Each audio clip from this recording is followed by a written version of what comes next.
Aku dah buat yang terbaik. Masalah Apa si ni? Nathan tu. Apa Dia Kau dah sampah.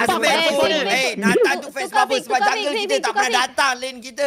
Bingat kalau by one lagi nak memekak bohong.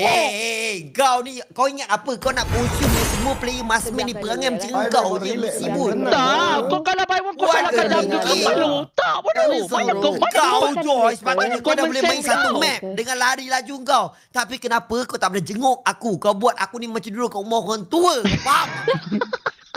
Malam ni aku memang api guys. Dulu aku memang api.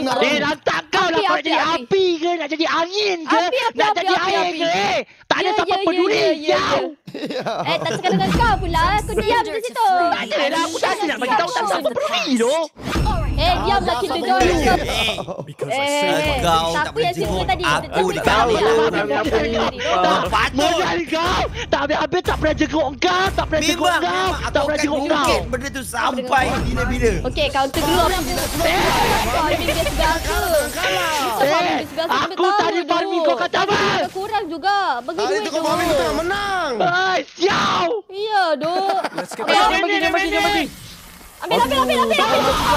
Ya, aduh. Dah, surrender semua. Jangan bodoh. Surrender. Janganlah. Penat dah kalah. Surrender lah. Kenapa tak surrender ni?